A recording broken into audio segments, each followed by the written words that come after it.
Good morning and welcome to your Stylo News Intelligence Update for April 10th, 2026. Our focus today is on NATO's southern flank, a region where a number of complex pressures are coming to a head. This morning's briefing is made possible by our partners at ProWave AI. They're the developers behind Stylo Intel Ops, the AI-powered open-source intelligence program designed for professionals. So let's get our bearings. We're looking right here at this critical intersection of Europe, North Africa, and the Middle East.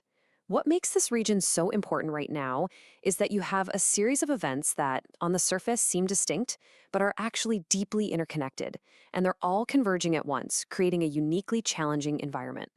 An intelligence assessment just from earlier this week put a name to it. They called it a high-pressure hybrid security environment. Now, that might sound like a bit of a mouthful, but it really gets to the heart of the matter. It perfectly captures the layered nature of these challenges. It's not just one single issue. It's this volatile mix of humanitarian, military, and economic pressures, all happening at the same time. All right, first up, let's start with the most visible part of this crisis, and that's the profound human cost of migration right across the Mediterranean. And the toll, it's just stark.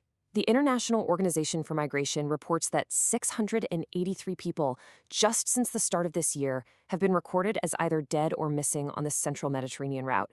It's a staggering number. And of course, these aren't just statistics. This is about real people. Just last week, on April 5th, a single boat capsized after leaving Libya.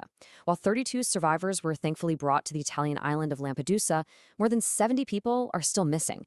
It's a tragic and constant reminder of just how dangerous this journey really is. So why is this so hard to solve?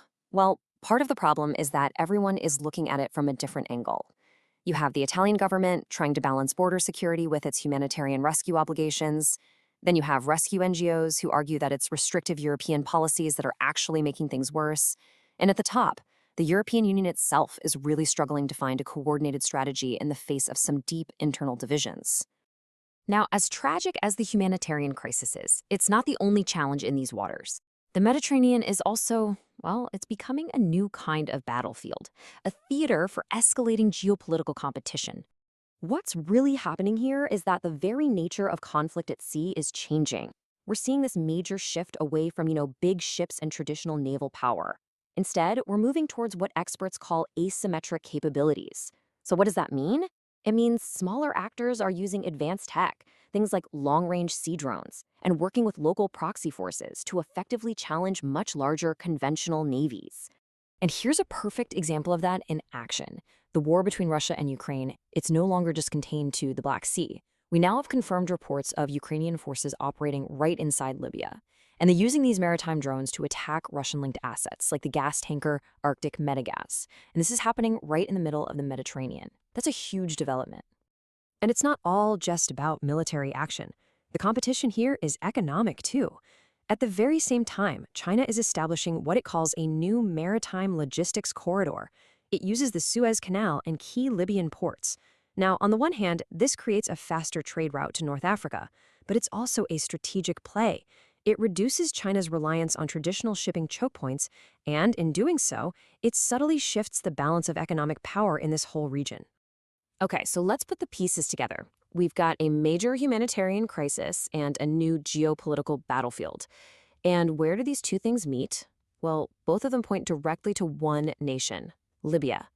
It's really become the unstable epicenter of all the region's problems.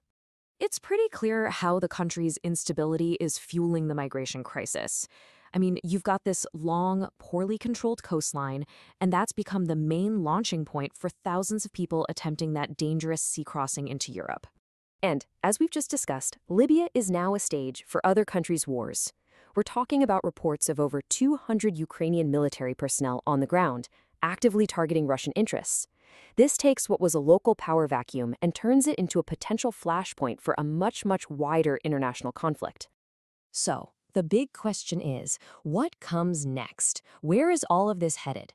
Our analysis points to 3 key things you should be watching for in the immediate future. First up, keep a close eye on the European Union. These recent tragedies are putting immense pressure on them to reform their migration policies. Second, we'll be watching for any escalation of military activity in and around Libya. That's a real tinderbox. And third, we need to monitor the expansion of China's new logistics corridor. We expect that to be fully up and running by the middle of this year. So this morning, we've really covered the what of the situation on the ground.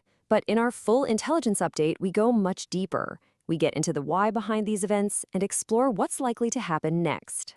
And all of this really brings us back to the central question that we're tracking. When you have crises of migration, proxy warfare, and economic competition all converging in the exact same place, what is the future for stability in the Mediterranean?